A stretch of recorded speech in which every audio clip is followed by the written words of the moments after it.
Oi, gente, Roberto Relubíscaro aqui. Eu não sou ligado em moda, eu acho mesmo que eu jamais ouvira falar no nome Cristóbal Balenciaga, que aí eu descobri assistindo a minissérie em 6 episódios que leva o seu nome, foi assim um uber modista, uber costureiro, nem sei como se diz, né, que brilhou em Paris, na competitiva Paris, era assim apreciado pelo Dior, pela Coco Chanel, e claro, eram rivais, mas eram apreciados. Acho que eu nunca tinha ouvido falar, mas quando eu vi que na Star Plus, né, estou gravando esse vídeo em janeiro de 2024, a minissérie fora adicionada ao seu catálogo, eu resolvi dar uma olhada, porque assim, eu gosto de coisas históricas, era curto. O Alberto San Juan, o ator, eu já conhecia do meu amado filme Mientras Duermes, um suspense lá dos 2011 e tal. Falei, deixa eu dar uma olhada. E que minissérie sóbria, que desenho de produção muito bem feito,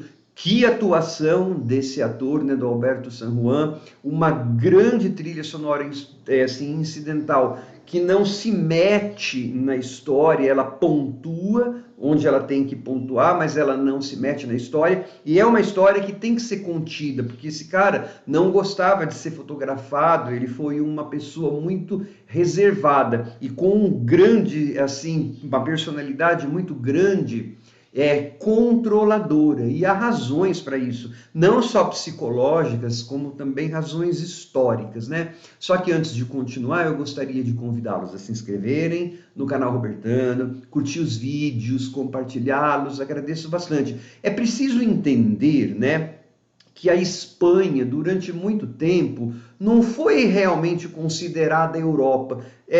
Tinha até um ditado que dizia assim, gente, a Europa começa depois dos Pirineus. Pirineus é uma cadeia de montanhas que separa a Espanha da França. Portanto, Portugal e Espanha, né, a Península Ibérica, eram considerados Europa de segunda classe. Não sei a quantas anda esse conceito hoje, mas então esse Cristóbal, ele teve que lidar, né, para vencer em Paris, e isso até está dito na série, nos 2 primeiros episódios, nossa, em espanhol, não sei o que, né, é por isso que eles colocam isso na série, porque era um país de segunda categoria, então ele é considerado de segunda categoria, tá, gente? Eu não estou falando que a Espanha estou dizendo uma forma como a Espanha era vista. Esse cara, então, primeiro teve que ultrapassar essa barreira de inferioridade, vamos dizer assim, que ele devia ter por ser espanhol, na verdade por ser basco, né, lá do País Basco, dentro, né, da Espanha, e aí vencer em Paris, e de ser homossexual. Então, assim, durante toda a sua vida, e a gente tem que lembrar que esse cara brilhou de 1930, ele morreu em 1972. Então, assim, quando ele na minissérie não quer mostrar a homossexualidade dele, ou aquela ilusão, não, estão falando que eu não gosto de mulher, né?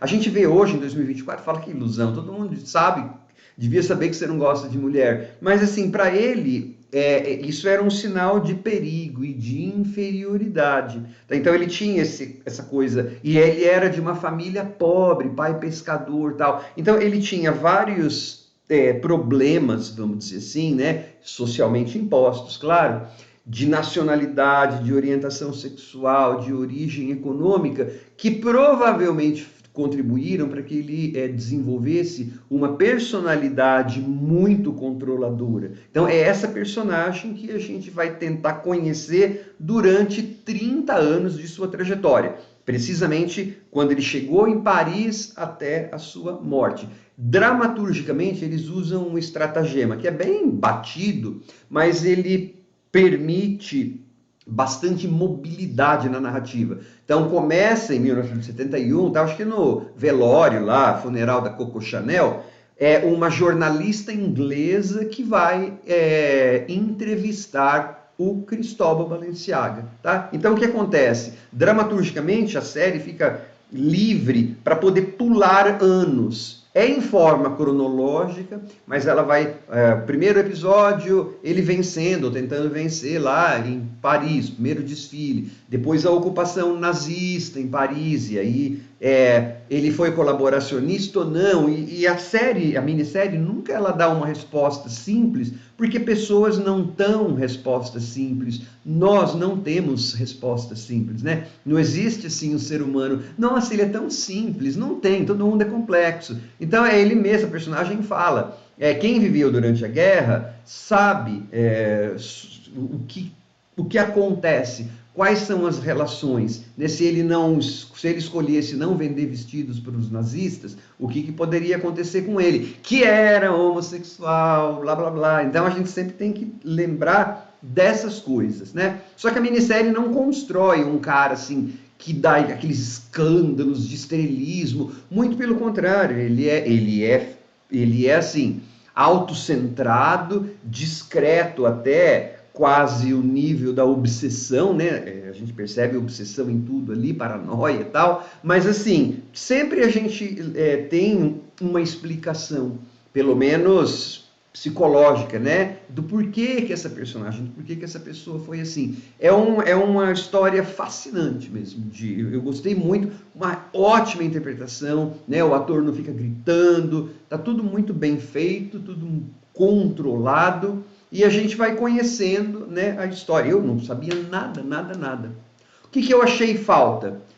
Então, precisamente de como que esse garoto, filho de pescadores e de pescador e de modista lá, conseguiu, como que ele chegou a Paris? Eu entendi alguma coisa, eles deixam entrever assim, que a mãe dele trabalhava numa família rica, então como ele tinha esses dotes de costura, aproveitaram isso. Aí depois ele teve um mecenas, que no começo foi o sócio, que a gente vê em alguns capítulos. Mas eu queria ter visto como que ele conheceu isso, como que foi a formação, né, desta personagem que eu vi já produzindo seu primeiro desfile em Paris. Então, nesse caso, deveria ter uma... É tão comum hoje em dia eles fazerem essas prequels, né, as prequelas, devia fazer uma prequela desse Cristóvão aí, para a gente conhecer como ele chegou, tá? É muito legal. Claro, como é uma minissérie, de vez em quando você tem aquelas em massa, né? E aí eu tô pensando em massa, Prêt-à-Porter, ele era super contra a produção em massa, tudo. Até, inclusive, você vai ver lá como que ele, quando ele teve que produzir uma coisa em massa, né, para as aeromoças, como a gente falava na época, da Air France, como que não deu certo? Ele não calculou que gente que trabalha tem que levantar braço, né? Então o uniforme não ficou muito legal. Tem uma coisa ali que é assim, nessa narrativa, então tem um pedaço, logo no começo do episódio, ele diz assim, quando a minha mãe morreu, eu fui mais criativa, minha coleção foi mais criativa. Nesse mesmo episódio morre alguém que ele ama muito, e aí a gente vê uma coleção mega criativa. Visualmente eu já tinha visto. Dali a pouquinho, ou no começo do outro episódio, isso é falado. Você viu? Morreu fulano e a minha coleção foi maravilhosa. É aquelas coisas, né? Eu falei, tá... Precisa repetir, não precisava ter falado isso, porque eu já entendi. Mas não é um defeito da série, é por isso que eu estava falando, que é uma coisa Prêt-à-Porter. É para o público lembrar que a mensagem daquele capítulo também era isso, né? Mas são coisinhas menores. Eu achei uma ótima minissérie. Já vai ser, talvez, uma das boas séries espanholas de 2024. Achei muito boa. Tchau.